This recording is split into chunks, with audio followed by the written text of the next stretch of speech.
അധ്യായം 3 1 മുതൽ 13 വരെയുള്ള വാക്യങ്ങൾ. അഹറോന്റെ പുത്രന്മാർ.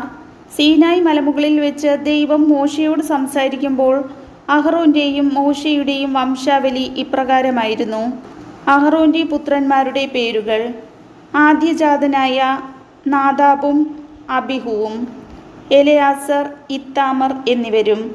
ഇവർ പൗരോഹിത്യ ശുശ്രൂഷ ചെയ്യാൻ അഭിഷിക്തരായ അഹറോന്റെ പുത്രന്മാരാണ്. ഇവരിൽ നാദാബും അബിഹുവും സീനായി മരുഭൂമിയിൽ കർത്താവിൻ്റെ മുൻപിൽ അവിശുദ്ധമായ അഗ്നി അർപ്പിച്ചപ്പോൾ അവിടെ വെച്ച് മരിച്ചു. അവർക്ക് സന്താനങ്ങളില്ലായിരുന്നു. അതിനാൽ എലെയാസറും ഇത്താമറും തങ്ങളുടെ പിതാവായ അഹറോന്റെ ജീവിതകാലത്തു തന്നെ പുരോഹിതന്മാരായി സേവനമനുഷ്ഠിച്ചു. ലേവ്യരുടെ കടമകൾ.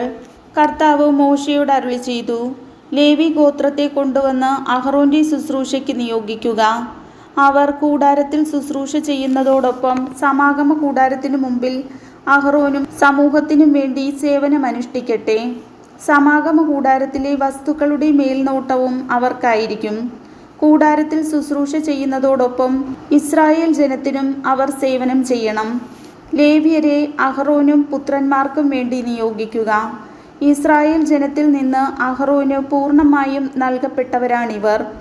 നീ അഹറോനെയും പുത്രന്മാരെയും പൗരോഹിത്യ ശുശ്രൂഷയ്ക്കായി അധികാരപ്പെടുത്തുകയും അവർ അത് അനുഷ്ഠിക്കുകയും ചെയ്യണം. മറ്റാരെങ്കിലും വിശുദ്ധ വസ്തുക്കളെ സമീപിച്ചാൽ അവരെ വധിക്കണം.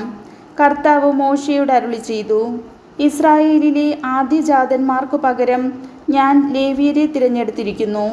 അവർ എനിക്കുള്ളവരാണ്. എന്തെന്നാൽ കടിഞ്ഞൂൽ പുത്രന്മാരെല്ലാം എൻ്റേതാണ്. ഈജിപ്തുകാരുടെ ആദ്യജാതന്മാരെ നിഗ്രഹിച്ചപ്പോൾ ഇസ്രായേലിലെ മനുഷ്യരുടെയും മൃഗങ്ങളുടെയും കടിഞ്ഞൂൽ സന്താനങ്ങളെ എനിക്കായി ഞാൻ മാറ്റി നിർത്തി. അവർ എൻ്റെ സ്വന്തമാണ്. ഞാനാണ് കർത്താവ്. കർത്താവിൻ്റെ വചനം.